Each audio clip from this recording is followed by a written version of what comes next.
Muito boa noite, meus irmãos.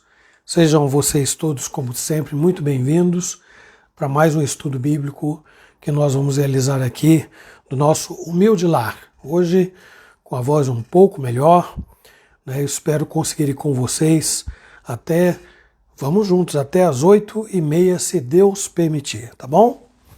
Boa noite para todos. Sejam bem-vindos. Mais um estudo bíblico nessa quinta-feira. Que Deus aí nos conceda momentos muito agradáveis, preciosos, de muito crescimento, né? Todos juntos aí crescendo no conhecimento e na graça do nosso Deus. Enquanto os nossos irmãos vão se conectando, nós vamos cantar. Tem alguém para complementar? Sim, a Maria do Prado, que já chegou. Maria do Prado é a primeira. Bem-vindo, Maria do Prado, lá de Itanhaém. Celso Couto, Ronieres, Luzia. Boa noite, meus irmãos. Sejam bem-vindos. Essa paz que eu sinto em minha alma não é porque tudo me vai bem. Essa paz que eu sinto em minha alma é porque eu olho para Jesus. Boa noite, Lídia. Boa noite, presbítero Garmes.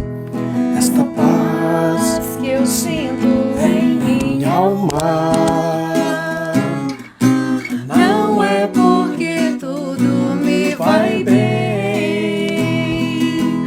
Essa paz que eu sinto em minha alma é porque eu olho pra Jesus. Não olho as circunstâncias, não. Olho seu amor, grande amor. não me guio por vistas, alegre estou. Não olho as circunstâncias, olho seu amor, grande amor. não me guio por vistas, alegre estou. Este gozo que eu sinto em minha alma, este gozo que eu sinto em minha alma, não é porque tudo me vai bem.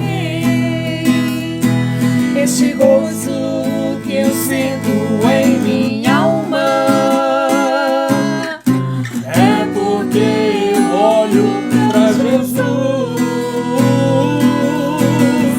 Não olho as circunstâncias, olho seu amor, Seu grande amor. não me guio por vistas, alegre estou. Não olho as circunstâncias, Não. olho seu amor, não me guio por vistas, alegre estou. E ainda que a terra não floresça, e ainda que a terra não floresça, e a vide não dê o seu fruto, e ainda que os montes se lancem ao mar, ou que a terra trema, hei de confiar. Não olhe as circunstâncias, não. Olhe seu amor, Seu grande amor. não me guio por vistas, alegre estou. Não olhe as circunstâncias, Não. Olha o seu amor. não me guio por vistas, alegre estou. Você não Muito vai bem. anotar? Não, eu não estou anotando Ah. para tornar mais prático para mim, porque tem. Depois não dá pra voltar. Dá para voltar. Ó, então, Maria já cumprimentei, Celso Ronieres, Dona Dulce, seu Nilson, boa noite. A Lídia já cumprimentei, presbítero Garmes, presbítero Osmar Bertolucci e a Ângela. Laís também, boa noite. Valdir, boa noite. Maria de Jesus, boa noite. Presbítero Beto. Dona Dice, boa noite. Beth Santos e Dona Alvina, sua mãezinha. Querida, boa noite. Joaninha e Lafayette, boa noite. Boa noite, Alícia. Como vai, minha filha? Vânia. Boa noite, presbítero Nilson, Isa, Júlia. Boa noite, Dona Zilda e a Ana Albertina. Nós vamos cantar um cântico pequeno agora, Depois eu vou passar para minha esposa, que vai anotar todos esses nomes que eu mencionei aqui, tá bom? Bom estarmos aqui. Vamos lá. Canta com a gente. Estarmos Vamos lá. aqui louvando A Deus, podendo exaltar seu santo nome. Tempo para isso, tempo para louvarmos a Deus, num só amor, num só Espírito. Tempo para isso, tempo para louvarmos a Deus, num só amor, num só Espírito. Deus venha nos abençoar. Deus venha nos abençoar e que esta união nunca falte para nós. Deus venha nos abençoar e que essa união nunca falte para nós. Muito bem, boa noite também ao Delmar, que está lá no outro cômodo com a Lelica. Boa noite ao Guilherme, Damares, Gabrielzinho Pequeno, Gabriel, boa noite. Claudemir, boa noite. Gilson e Beth, boa noite. Aloide e a Edna Lopes e o Jean. Então aqui, amor, é só voltar lá do topo e aí você vai pegando os nomes que eu não... Bom, os que eu falei e os que vão entrando aí agora, né? Se fechar essa janela, aí você perde os primeiros nomes. Aqui, ó.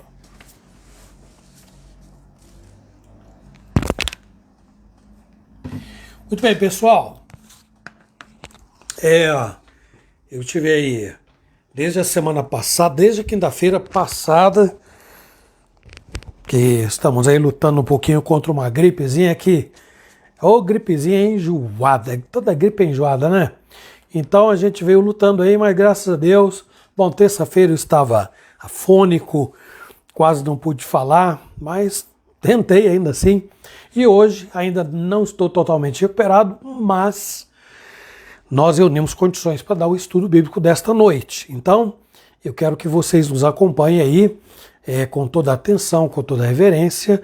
Nós vamos fazer uma primeira oração, pedindo a Deus que nos abençoe na noite de hoje e que edifique a nossa vida pelo poder que há na sua santa palavra. Feche os seus olhos e nós vamos fechar também aqui para falar com o nosso Deus. Senhor Deus querido, muito obrigado por esta noite, Senhor Deus, mais uma quinta-feira, onde nós podemos parar, ó Deus, de tudo que nós estamos fazendo para nos ocuparmos com a reflexão, com a meditação na Tua palavra, que edifica, que transforma pelo poder do Teu Espírito na nossa vida. Nós agradecemos-te, Senhor, porque o Senhor tem dirigido os nossos passos e apesar das nossas lutas, das nossas dificuldades, ó Deus, o Senhor nos mantém de cabeça erguida, olhando para Jesus, o autor e o consumador da nossa fé. Rogamos que na noite de hoje o Senhor abençoe cada irmão, cada irmã, cada pessoa, cada casal, cada família que se conecta a nós para estudar a Escritura e atinja, Senhor, cada coração pela ação misericordiosa do Teu Espírito, ó Deus. Nós imploramos que o Senhor fale a cada um e nos ajude a encerrar este momento, Senhor Deus, aprendendo, crescendo um pouco mais em graça e em conhecimento. Nós imploramos em nome de Jesus. Amém. Amém. Hoje é um dia muitíssimo especial. Hoje é dia 12 de agosto de 2021 e há 162 anos a Igreja Presbiteriana estava surgindo nas terras brasileiras. Então, hoje nós comemoramos aí o nosso 162º ano de organização da Igreja Presbiteriana do Brasil aqui em solo brasileira, na verdade, de chegada, né, do nosso missionário lá, o Ashbel Green Simonton, no dia de 12 de agosto de 1859. Então, nós temos aí motivos para glorificar a Deus. Eu deveria ter aproveitado e agradecido na minha oração, mas Tico e o Teco aqui não permitiram, mas no final a gente faz isso, tá certo? Então, antes de prosseguir, eu vou pedir a Márcia que nos lembre qual é o versículo da semana e depois retomarei a palavra, tá bom? Muito bem, estamos meditando em 1 Coríntios, capítulo 2, versículo 9. A gente faz a parte B do versículo, né? Não precisa falar a introdução do versículo. 1 Coríntios, capítulo 2, versículo 9. É uma promessa de Deus para todos nós, que diz: nem olhos viram, nem ouvidos ouviram, nem jamais penetrou em coração humano o que Deus tem preparado para aqueles que o amam. 1 Coríntios 2, 9. Aí no domingo, se Deus assim permitir, meditaremos neste capítulo, né, focando aí o versículo 9. Muito bem. O versículo é muito lindo.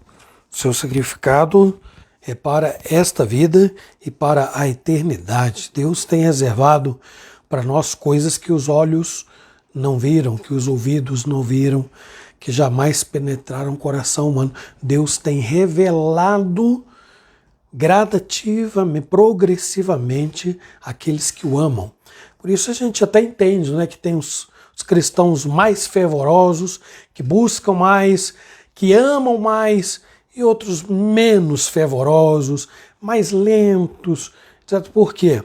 Porque a razão pode ser esta, não é? Básica, principal, porque Deus tem revelado, quanto mais nós caminhamos ao seu lado, caminhamos em comunhão com Deus e cultivamos esta comunhão com Ele, então Ele vai revelando progressivamente as coisas que os olhos não viram, que os ouvidos não ouviram, que não penetraram o coração humano. Muito bem.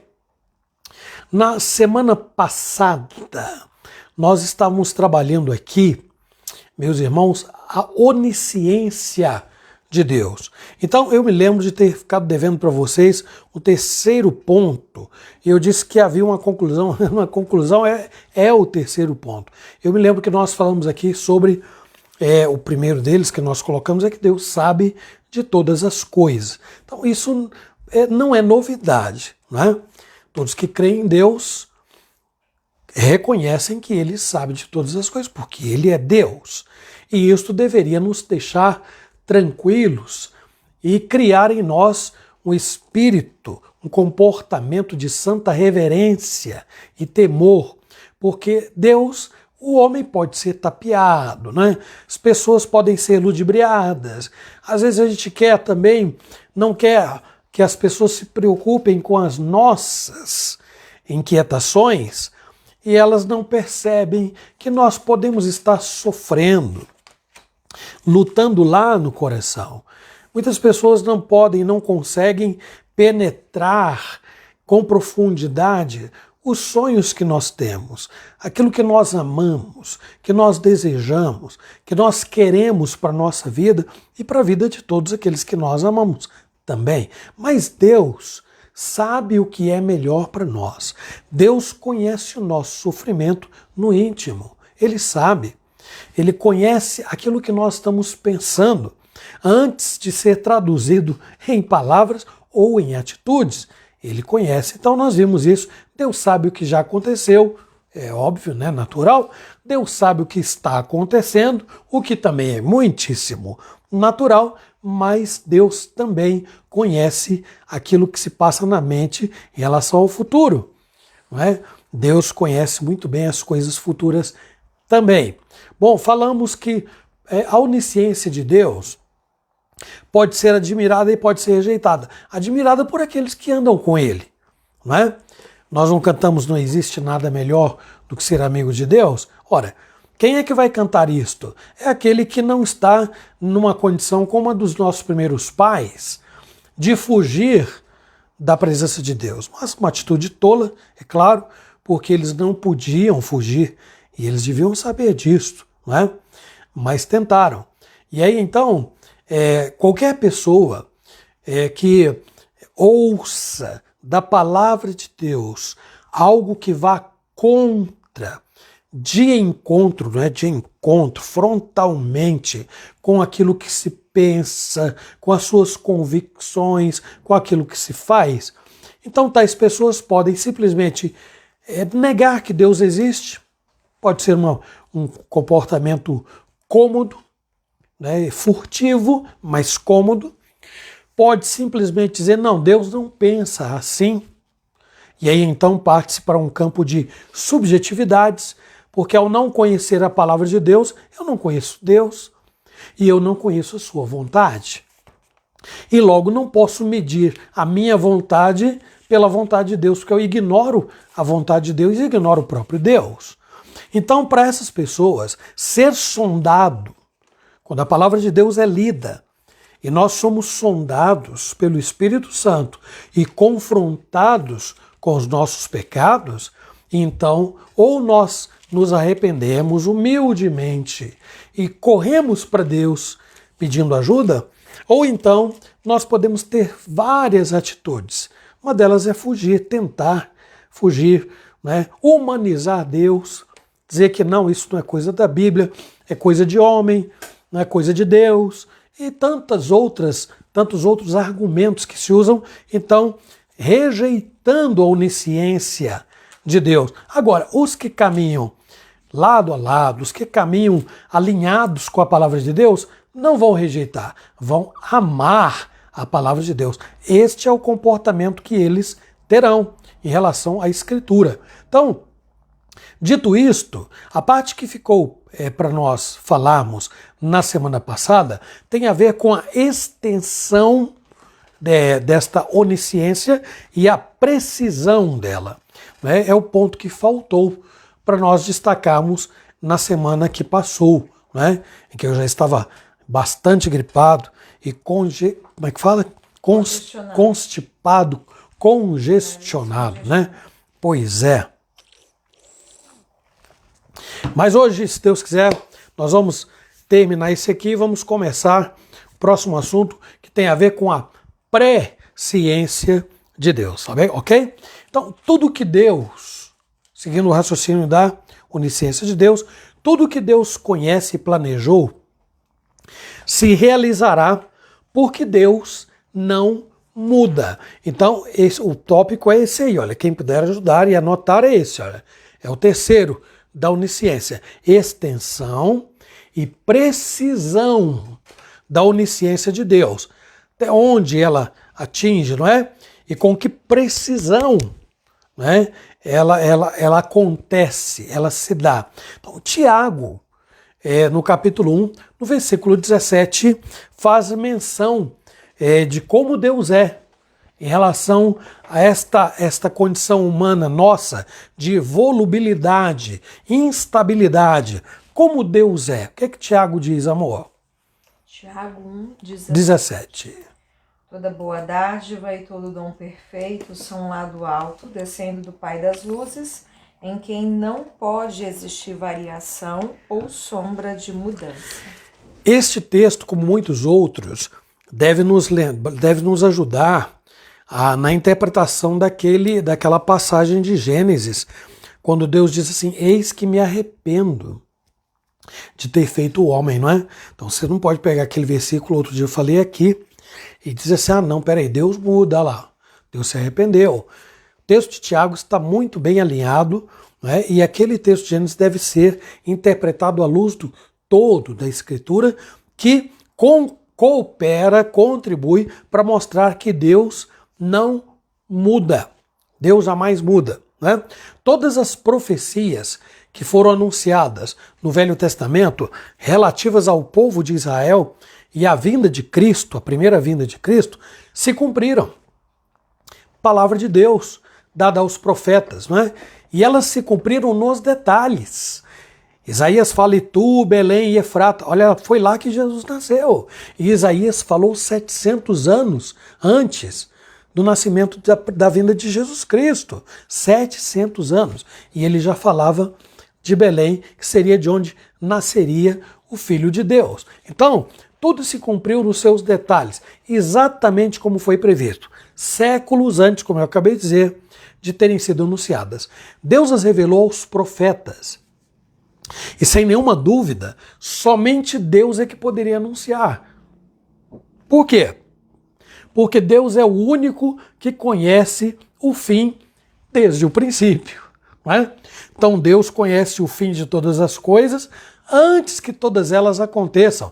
Deus conhece os meios antes que todas as coisas aconteçam. Jesus deixa isso muito claro lá em Lucas, no capítulo 24, no versículo 44. Vamos ouvir. A seguir, Jesus lhes disse: são estas as palavras que eu vos falei, estando ainda convosco. Importava se cumprisse tudo o que de mim está escrito na lei de Moisés, nos profetas e nos salmos. Jesus disse isso para 2 discípulos quando estavam a caminho de Emaús e eles estavam decepcionados, não é? E voltando para a sua antiga profissão, desanimados, e Jesus pergunta, por que vocês estão assim? E eles, sem reconhecê-lo, Jesus ressuscitado, viram e disseram, você é novo por aqui, não sabe das últimas coisas que aconteceram, né? E aí colocaram, né, do modo como trataram Jesus, de como ele havia sido morto, e Jesus aproveita e volta-se para eles, não se identifica, mas começa, lá fazendo uso do Antigo Testamento, começa a falar dos textos que se referiam a ele. E disse, convinha que se cumprisse toda a Escritura. Então, decretos que foram postos por Deus no passado, então, tudo isso tinha que se concretizar, concluir, se cumprir, cada coisa a seu tempo, não é? Então, Hebreus, inclusive no capítulo 11, num dos últimos versículos, diz que profetas, homens e mulheres, deram as suas vidas anunciando uma promessa, não é? Falando da vinda de Jesus, sem poder alcançá-la, morreram sem alcançar, no entanto, a promessa, mas fizeram a sua parte. É como nós, que agora anunciamos a segunda vinda de Cristo. É possível que muitos de nós estejamos aqui quando ele vier. É possível que estejamos, mas só Deus é que sabe. Então, como foi com os profetas que anunciaram a primeira vinda e, entretanto, não viram Jesus, assim pode ser conosco. Já foi com tantos irmãos nossos na fé que anunciaram a vinda de Jesus e hoje estão com ele na eternidade. E pode ser que venha a ocorrer conosco a mesma coisa. É importante, mas é importante lembrar, antes de eu citar aqui o próximo parágrafo, pode acontecer conosco a mesma coisa, mas a promessa da vinda de Jesus não será deixada de cumprir. De jeito nenhum. Ela se cumprirá. Está decretada. Então Jesus virá. E tudo aquilo que está previsto, está lá no Novo Testamento claramente posto, não é? Vai acontecer.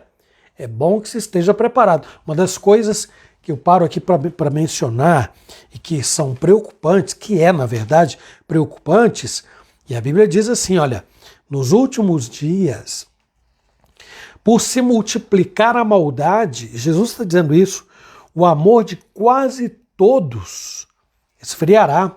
E outra tradução diz, o amor de muitos esfriará. Né? Jesus diz ainda, quando vier o Filho do Homem, achará fé na terra. Então, olhando para o quadro que nós estamos vivendo, preocupa ver a maneira como a fé é como um objeto de um parquinho de papel que se dissolve na água com muita facilidade. Né? Aquela fé que muitas pessoas têm evidenciado hoje. Eu sei que o momento que nós estamos vivendo agora, por exemplo, é um momento muito difícil.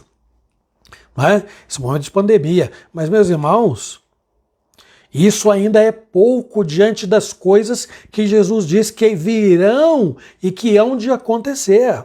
Então, se a fé que alguns irmãos têm demonstrado neste período, uma fé fraca, uma fé superficial, né? Uma fé, sei lá, eu não sei como definir isso aí, não é? Por causa deste momento de pandemia, imaginem diante de situações muitíssimo mais complicadas. Entretanto, Deus não deixará de cumprir a sua promessa. Ele virá. Então, é importante, na continuidade aqui, reforçar que a onisciência de Deus caminha lado a lado com seus decretos. Acabei de falar isso, né, por causa da vinda de Jesus. Então, tudo que ele decretou se realizou, está em curso ou então se realizará. Decreto é decreto, é diferente, é bom fazer aqui, tem que abrir uns parênteses muito importantes. É bom a gente lembrar que a vontade de Deus decretiva, que vem de decreto, é diferente da vontade preceptiva, que vem de preceitos. Onde estão os preceitos de Deus? Na sua palavra. Então a palavra de Deus diz, não matarás. Nós olhamos ao redor e vemos as pessoas assassinando, né? Matando com uma frieza, uma barbaridade tão grande. A Bíblia, a palavra de Deus diz, não mentais uns aos outros. E nós vemos como as pessoas mentem facilmente. Isto é vontade preceptiva. É como um pai que aconselha o filho, não faça isso. E o filho vai lá e faz. Vontade preceptiva. Ela é passível de ser desobedecida, mas a vontade decretiva não. Os decretos de Deus se cumprirão à risca, mesmo aqueles que incluem a desobediência de alguém. Para não dizer da maioria, né? Está decretado, não estava decretada a traição de Judas, o Iscariotes, e tudo se cumpriu, porque a vontade de Deus prevalece sobre a vontade de quem quer que seja. Bom, a onisciência de Deus deveria sempre causar muitos impactos na nossa vida. Nenhum de nós é capaz aqui de imaginar o que vai acontecer dentro de uma fração de segundo. Nenhum de nós. Mas Deus sabe. E sabendo, Deus está cuidando para que nós estejamos preparados, prontos. Quando eu falo nós, eu estou tratando daqueles que confessam a Cristo como Senhor e Salvador. Não adianta se apegar a qualquer outro tipo de coisa, qualquer amuleto de sorte, a qualquer outro ídolo, qualquer outro Deus imaginário. Não adianta. Porque a realidade é, nós estaremos construindo a nossa vida, estabelecendo o alicerce na areia. E aí não tem quem resista a qualquer situação. Por menor que seja o problema, é difícil. Não dá para suportar. A onisciência também deveria causar em cada um de nós uma santa reverência. Porque nada do que nós fazemos, nada do que nós dizemos e pensamos escapa à percepção do Senhor a quem nós vamos prestar contas, que é o que Salomão diz lá em Provérbios 15, no versículo 3. Os olhos do Senhor estão em todo lugar, contemplando os maus e os bons. O que é contemplar? Não é ficar como quem assiste um filme passivamente. Não. Deus está... E aí, para ajudar na compreensão desse texto, vá ao Salmo 1 e veja o que dito. Na semana passada nós lemos ele aqui, não é? Salmo 1. Então o Senhor conhece o caminho do justo, diz o Salmo 1, mas o caminho do ímpio perecerá. Então Deus de alguma forma está aí. Lemos também Provérbios 16, que o homem faz planos, mas Deus é quem dirige o seu caminho, quem tem a última palavra. Então, sem qualquer sombra de dúvidas, nós seríamos muito mais cuidadosos com a nossa maneira de agir e pensar se nós considerássemos cuidadosamente e continuamente a extensão e a precisão da onisciência de Deus. Deus nunca falha a nosso respeito. Deus não faz uma ideia errada sobre nós. É possível que as pessoas se comportem de maneira que elas se sintam diminuídas, alimentando algum tipo de complexo de inferioridade, por exemplo, e tem uma dificuldade no relacionamento social que é difícil trabalhar isso aí, quando a coisa está ali incrustada, enraizada, é muito difícil.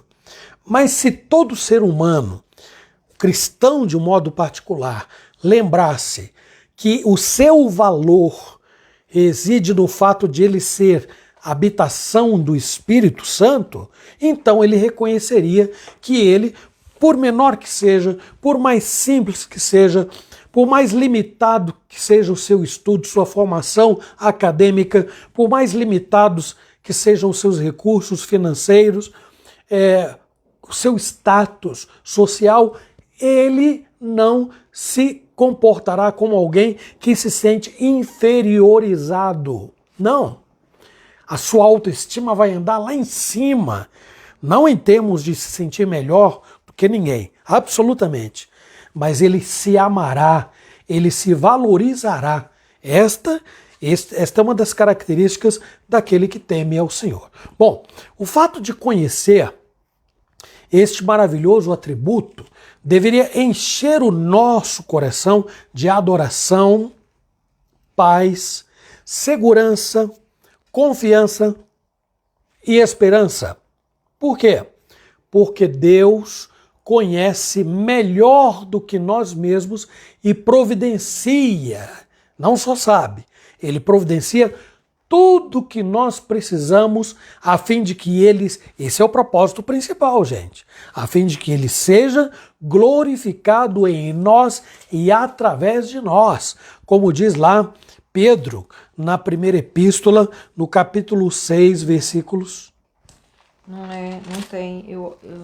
Eu errei a referência?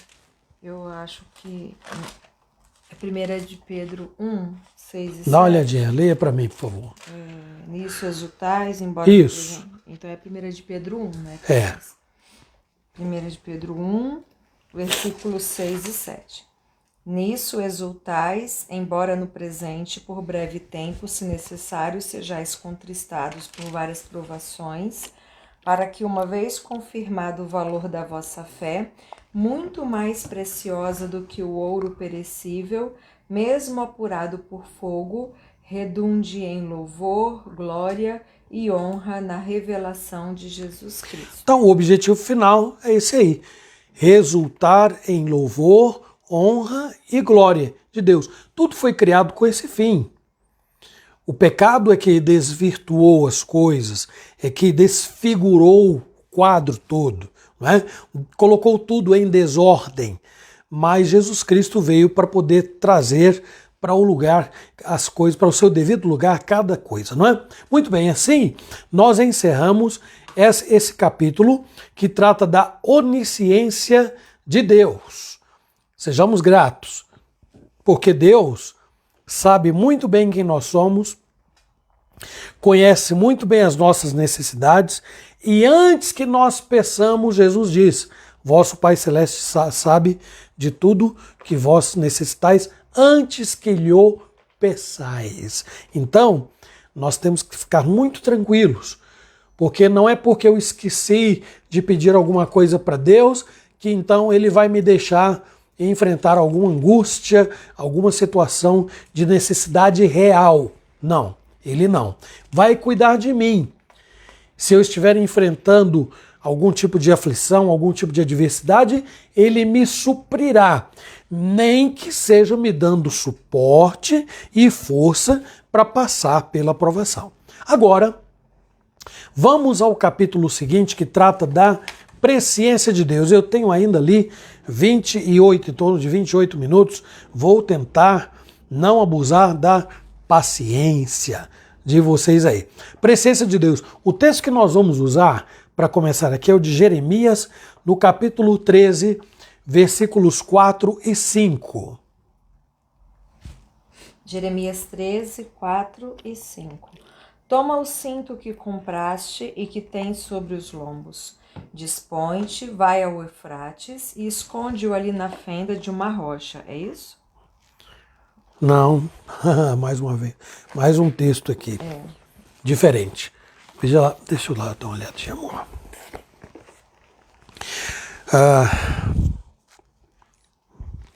13, 4, não, 13 não é. 4 e 5.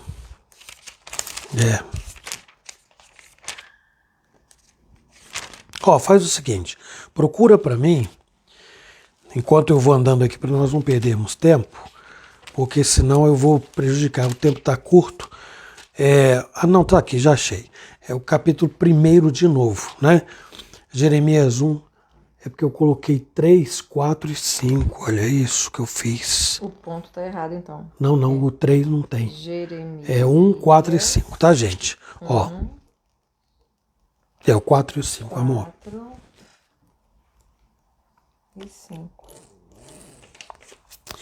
Acontece quando eu não faço revisão, gente. Tenham paciência comigo aí, viu? Jeremias 1, 4 e 5. A mim me veio, pois, a palavra do Senhor, dizendo: Antes que eu te formasse no ventre materno, eu te conheci. E antes que saísses da madre, te consagrei e te constituí profeta às nações. Vamos gravar esta palavra dita a Jeremias. Ó, antes, veja lá de novo, amor, por favor. Antes que eu te formasse no ventre materno, eu te conheci. Ok, vamos parar um pouco aqui, para nós já termos uma ideia de que a presciência de Deus, que é um conhecimento prévio, vai além daquele significado básico, que é saber antes. Eu vou falar sobre isso mais para frente. Porque se Deus volta-se para Jeremias e diz: antes que você nascesse, eu te conheci, e a nossa compreensão do significado de presciência fica limitado a este significado básico, então nós vamos ter que concluir que os outros, para quem Deus não disse a mesma coisa, não foram conhecidos por ele. Correto? Pensa de novo comigo. Ele se volta para Jeremias e diz: antes que você nascesse, eu te conheci. Mas Jeremias não era um homem especial, no sentido de, em relação a todos os outros, os demais, Deus conhece até aqueles que o negam. Conhece.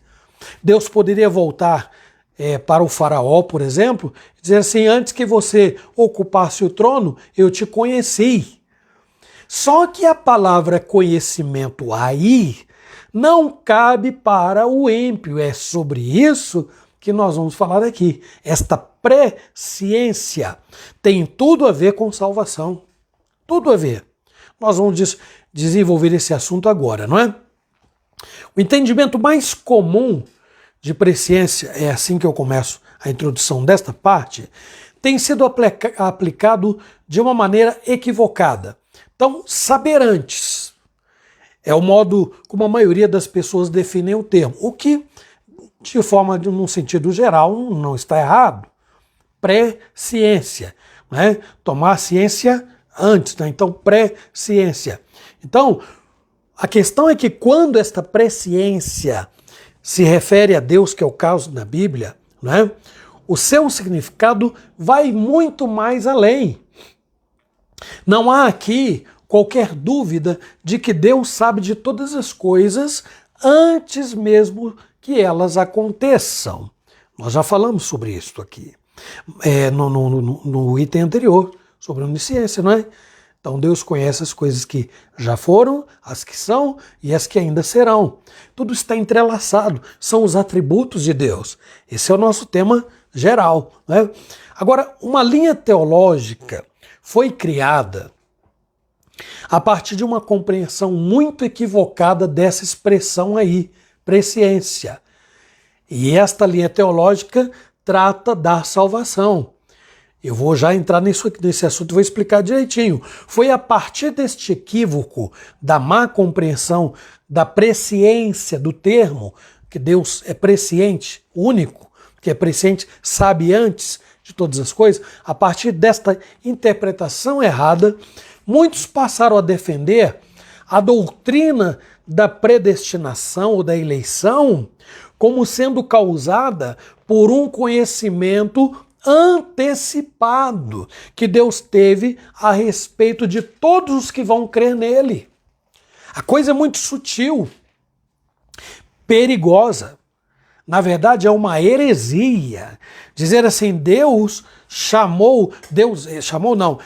escolheu o Joaquim, que vai viver lá no ano 2021, porque Deus sabia que no ano 2021 o Joaquim ele teria fé, então ele se converteria a Jesus Cristo, ao cristianismo, ele mudaria a sua vida, teria sua mente transformada. E Deus, sabendo previamente, o elegeu. Então há uma sutileza nisto que é perigosíssima, porque ela tira de Deus a atribuição, tira de Deus, né, aquilo que lhe é devido, né, a capacidade, na verdade, toda a ingerência, toda a ingerência sobre a salvação do ser humano e transfere isto para o homem.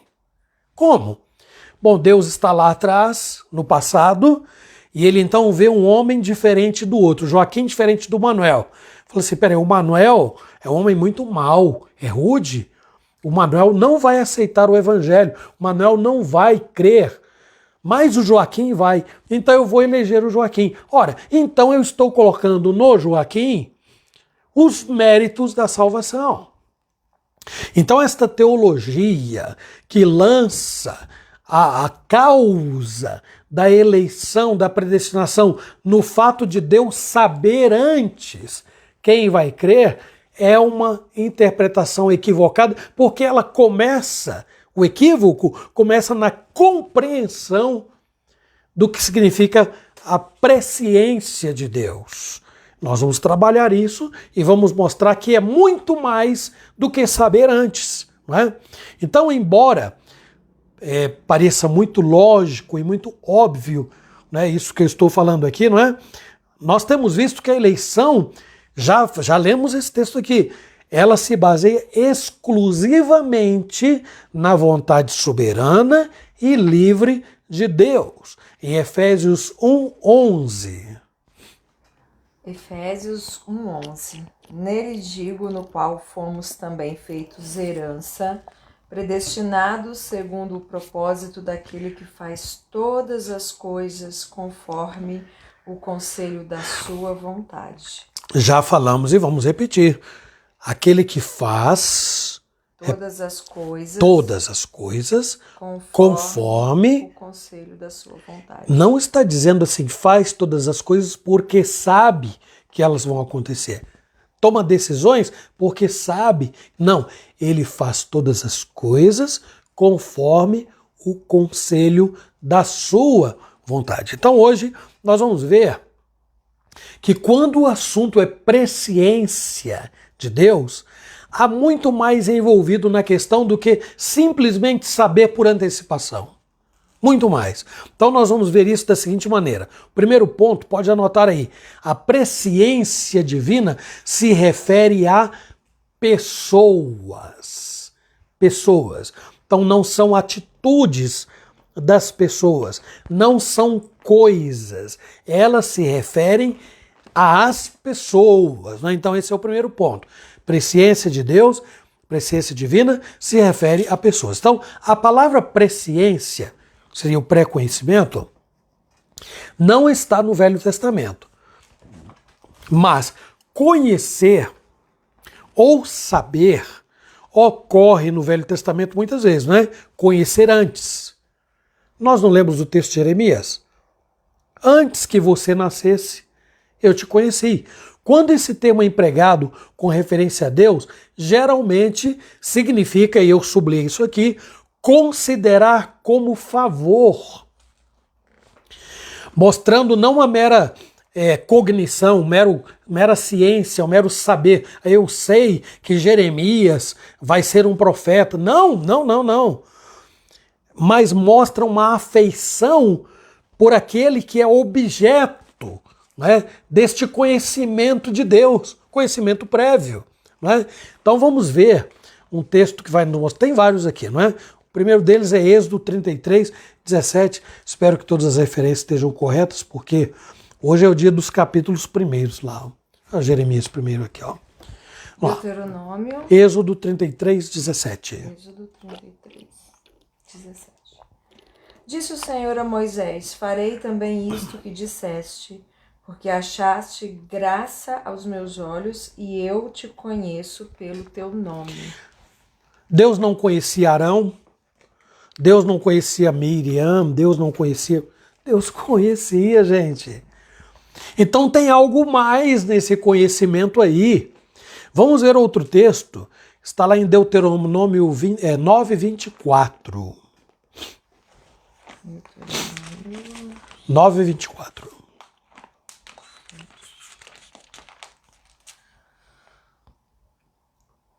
Rebeldes fostes contra o Senhor desde o dia em que vos conheci.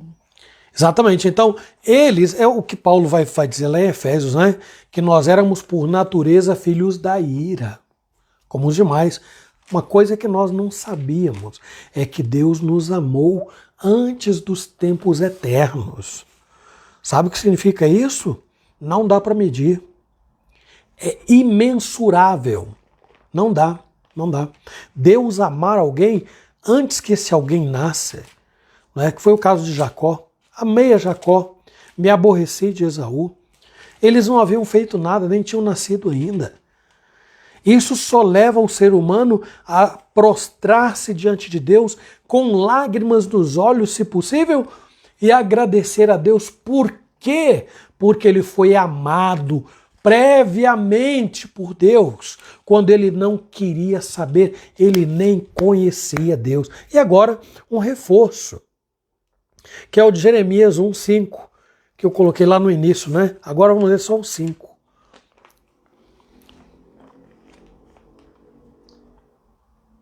Mas já leu. Você pode ler. Antes que eu te formasse no ventre materno, eu te conheci. E antes que saísses da madre, te consagrei e te constituí profeta às nações. É a mesma linguagem de Davi, do Salmo 139. Antes que ele fosse formado. Não era ainda um embrião, não era um feto, lá não era. Não era nada.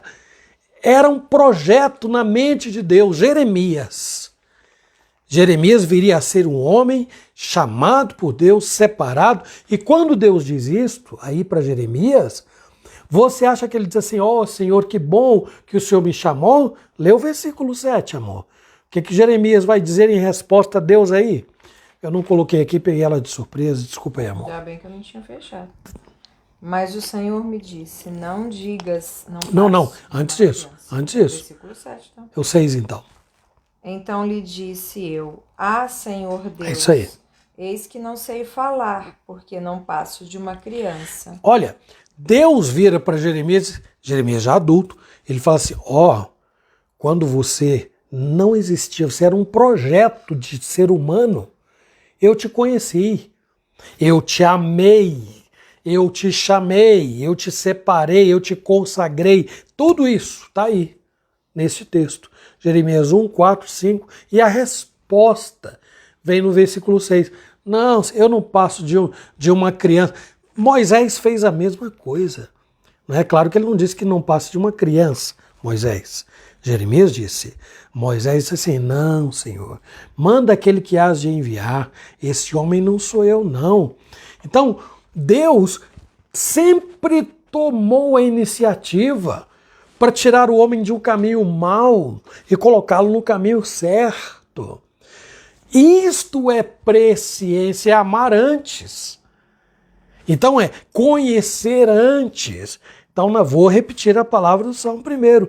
O Senhor conhece o caminho do justo. Mas nós vamos ter outros textos aqui ainda. A palavra conhecer também é empregada muitas vezes no Novo Testamento, neste mesmo sentido que ela é utilizada no Velho, né?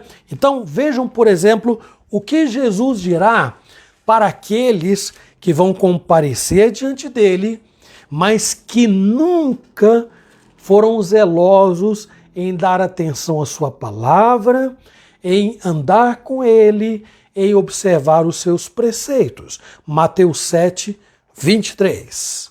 Então lhes direi explicitamente: nunca vos conheci. Apartai-vos de mim, os que praticais a iniquidade. Quem Deus não conhece? Fala para mim, você. Quem ele não conhece? Mas Jesus dirá: eu nunca conheci vocês. Existe algum significado aí que se limite, né? Eu vou melhorar minha pergunta, né? O significado desse conhecimento aí se restringe a saber quem é quem? Nós somos levados a compreender que teologicamente, doutrinariamente, esse conhecimento abordado por Jesus tem muito mais a ver do que saber quem é o fulano, quem é o beltrano. Não, eu nunca te conheci, você é um estranho para mim. Jesus conhece cada ser humano. Ele é o Criador de todas as coisas, juntamente com o Pai e o Espírito Santo. Mas ele vai se voltar para aqueles que viraram as costas. Para ele vai dizer assim: apartai-vos de mim, vós os que praticais a iniquidade, eu nunca vos conheci. Agora, quanto àqueles que se tornaram, foram chamados para segui-lo e ouviram a sua voz, ele diz o contrário. Em João, no capítulo 10, versículo 14. Vamos ouvir. Eu sou o bom pastor, conheço as minhas ovelhas e elas me conhecem a mim. Outro texto em harmonia com esta passagem de Jesus, olha só. Jesus diz: eu sou o bom pastor, eu conheço as minhas ovelhas e eu sou conhecido por elas. Agora, lá em 1 Coríntios 8,3, vejam o que o apóstolo Paulo diz. Que coisa linda de se dizer. Mas se alguém ama a Deus, esse é conhecido por ele. Gente, a palavra conhecer aí, ela vai muito além do significado básico. Aí fulano, você conhece o Pedro? Qual Pedro? O Pedro que mora em tal lugar. Ah, conheço. Você conhece a Maria? Ah, conheço. Vai muito além disto. Vai muito além disto. Tem o envolvimento, tem o amor salvífico, tem a ação de Deus prévia, de antes da pessoa nascer, ser amada, ser como Jeremias, ser escolhida. Porque Deus quis amar, porque Deus quis escolher, porque Deus quis fazer daquela pessoa alguém diferente. Não há outro caminho. Não há outro caminho para definir a palavra conhecimento aqui. Não existe. E ainda um outro texto nós vamos ler aqui de Paulo também, em 2 Timóteo, no capítulo 2, versículo 19. Entretanto, o firme fundamento de Deus permanece tendo este selo: o Senhor conhece os que lhe pertencem. E mais, aparte-se da injustiça todo aquele que professa o nome do Senhor. O Senhor conhece os que são seus. Ele não conhece então aquele que é ímpio, ele não conhece o que pratica iniquidades, então ele não conhece o ateu, o que nega a sua existência. Deus não conhece, ele sabe quem são. Claro que sabem, não é? Entretanto, eles não fazem parte de um plano salvífico e estão naquele caminho da rebeldia, daquele caminho da desobediência ocorrida lá atrás e que continuam, não foram favorecidos. A palavra favorecidos é muito importante. Porque se alguém diz, estou seguro de que Deus me conhece, estou seguro de que Deus me amou, esse alguém não bate no peito como se esse mérito fosse seu. Não, não, não. Ele prostra-se diante de Deus. Se tiver que bater no peito, ele o fará para dizer como a oração daquele publicano: Senhor, sê propício a mim, pecador. Sê propício a mim, pecador. Então, aquele que é amado e conhecido por Deus, ele sabe que é um miserável pecador. E o seu coração se enche de gratidão, porque não havia nada. Ele era nada. Ele sequer existia quando ele foi amado por Deus. Dentro desta ideia da presciência de Deus, que é um atributo de Deus. Então, o fato é que presciência nunca é empregada nas Escrituras em relação a eventos ou ações. Que é uma coisa tão óbvia. Deus sabe o que vai acontecer. Em lugar disto, sempre a presciência de Deus sempre se refere a pessoas. Pessoas é que Deus declara que de antemão conheceu. Não as suas ações. Eu conheci as ações de Saulo de Tarso, então eu vou mandar ele para o inferno. Seria óbvio isso aí, não seria? Porque Saulo de Tarso era terrível, terrível.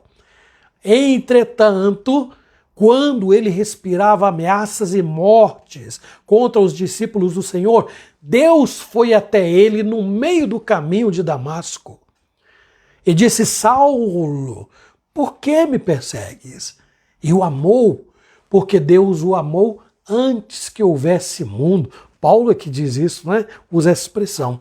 Ainda lá em Atos 2, 23, o que é que nós temos aí?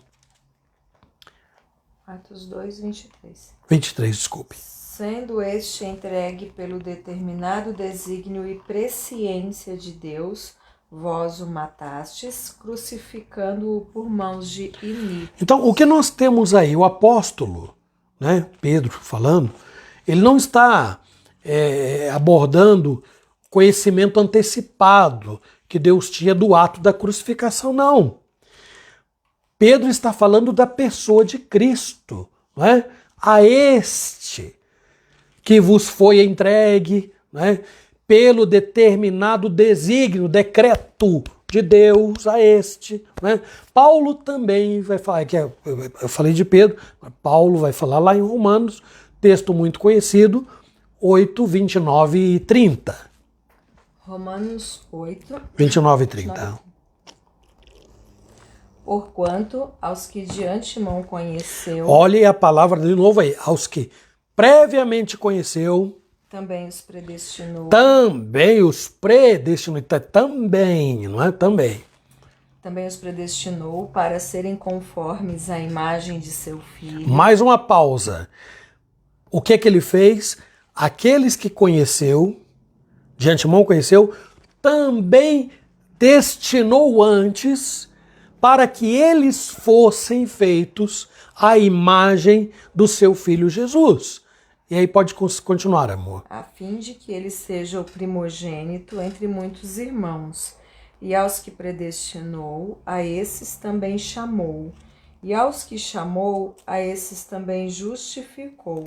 E aos que justificou, a esses também glorificou. Está aí. O texto está falando de pessoas.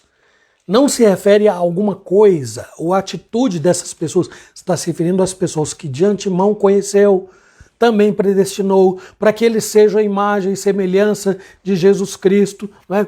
Então, o que se tem em vista aqui não é a submissão da vontade e nem a fé dessas pessoas, mas o que está em jogo aqui são as próprias pessoas. Paulo não está falando assim, aqueles cuja fé de antemão ele conheceu, não. Aqueles a quem ele conheceu antes. Não vai falar da atitude dele. Se falasse de atitudes, Paulo seria o primeiro a ser rejeitado, como eu disse antes. Ainda em Romanos 11, palavras do apóstolo Paulo, no versículo 2, estou preocupado porque o tempo está voando e eu tenho um restinho de nada para terminar esse ponto aqui, olha. Romanos 11, 2. Deus não rejeitou o seu povo, a quem de antemão conheceu.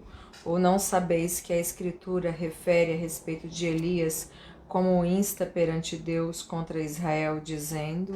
Então Deus não rejeitou o seu povo, antes o conheceu. Então, mais uma vez, nós temos uma clara referência a pessoas e somente pessoas. Então, a última citação aqui é de a primeira epístola de Pedro, capítulo 1, versículo 2.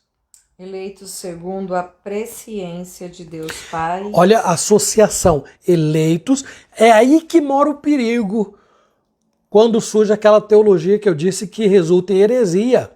Eleitos segundo a presciência. Aí eles vão falar, viu? Ele elegeu porque ele sabia antes. Não tem nada de saber antes, porque Deus sabe tudo antes. Mas eles foram eleitos porque Deus os amou antes. São duas coisas que caminham juntas. Não é? Que mais?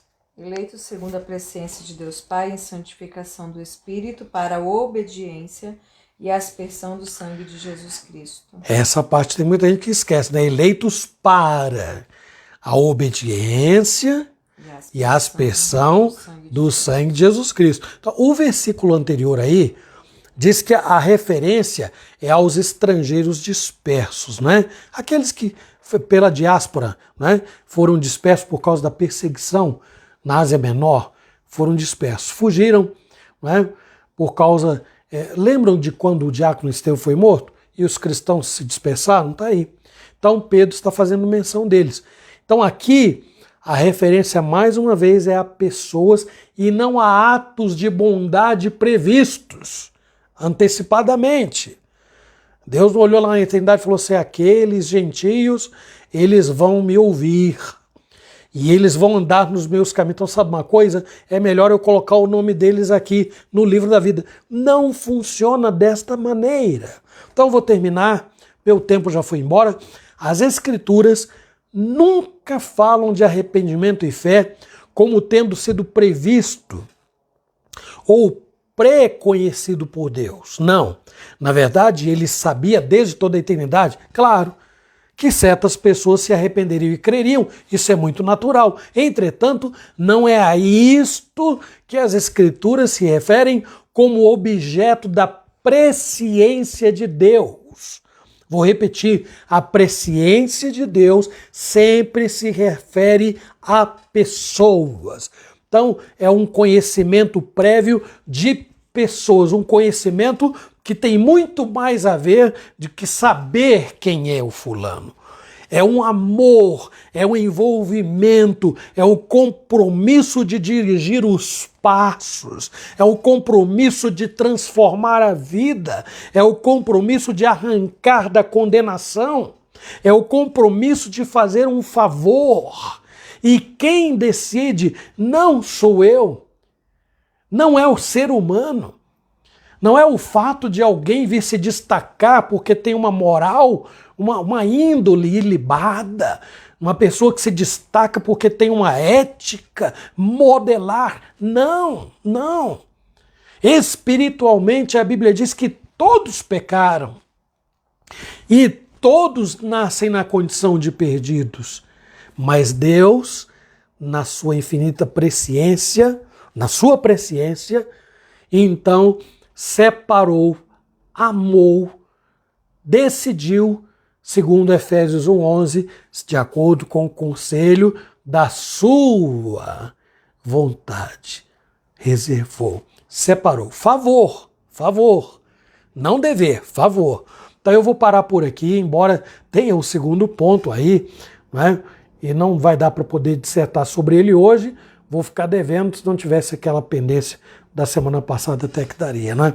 Peço desculpas a vocês, mas na semana que vem, com a graça de Deus, nós vamos seguir falando ainda da presciência de Deus, abordando que ela não é causativa. Vocês vão saber disso, o que isso quer dizer quando nós chegarmos lá. Então eu peço a Deus que Ele, por sua misericórdia, nos abençoe e grave no nosso coração a sua palavra e nos ajude a sermos cristãos gratos, porque nenhum de nós é merecedor dos favores do Senhor. Que Ele nos abençoe. Amém. Muito bem, o meu tempo foi embora. Não dá nem para cantar, né? Não dá. É só orar, então. Agradecer a Deus pelos 162 anos da Igreja Presbiteriana. E aí a Márcia vai fazer essa oração final. Feche os seus olhos. A Damares também pede que oremos aí pelo Gabrielzinho, que vai fazer uma cirurgia de adenoide agora no dia 27. Vamos estar em oração. E pela gestação dela também, que está na reta final. Orar pelo Noel, que fará uma cirurgia sábado. Loide, que está aí gripada. E tomara que não tenha sido da gente que tenha pegado em Loide. Não foi porque eu estava de máscara no domingo, né, Loide? Eu também. E o Celso pede que a gente ore pela Camila, a sobrinha dele. Ela está com câncer, uma moça bem jovem. E é a segunda vez, já é um câncer recorrente. Vamos orar pelo tratamento da Camila. Ok, vamos orar então. Senhor Deus amado, nós queremos te dar graças, Pai, pelo estudo que tivemos na Tua Palavra. Obrigada porque o Senhor é Deus grande, Deus majestoso, Deus que nos conhece e que conhece todas as coisas. O Senhor é Deus, como diz, onisciente, sabe de tudo, ó Deus, tudo o que se passa, inclusive o que se passa dentro do nosso coração. Obrigada, Pai amado, por nos amar. Obrigada, Paizinho querido, porque o Senhor é o nosso Deus. Nós queremos interceder, Senhor, pelo Gabriel, pequeno Gabriel, que se assim for da Tua vontade, fará uma cirurgia no dia 27. Ó Deus, abençoe a vidinha dele, os médicos, os seus pais também, dê paz ao coração de cada um deles. Ó Pai, abençoe a Damares, que está, ó Deus, nessa reta final de gestação, à espera do Gael.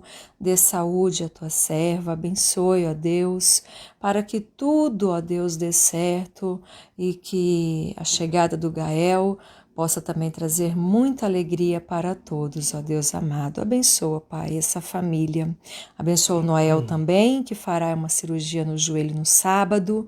Deus amado, coloca a tua mão, abençoe desde já os médicos, toda a equipe cirúrgica e que muito em breve ele esteja, Senhor, totalmente recuperado. Recupera também, ó Deus, a saúde da Loide, que contraiu esta gripe, Senhor Deus. Abençoa a tua serva, meu Pai amado. Nós rogamos pela vida da Camila, a sobrinha do Celso Couto. Nós não a conhecemos, mas o Senhor conhece. Como dissemos, o Senhor conhece todos. Abençoa, ó Deus, tenha misericórdia dela, desse novo tratamento que ela está fazendo, ó Deus.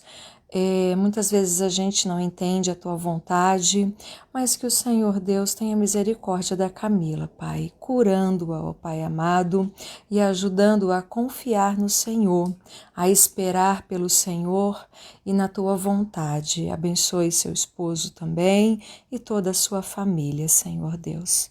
Em nome de Jesus, que nós te agradecemos e rogando por todos que estiveram conosco nesta noite, derrama a tua graça, Senhor, sobre cada um. Abençoa o teu povo, dando-nos, ó Deus, um início de final de semana muito feliz, muito abençoado. Proteja-nos, ó Deus.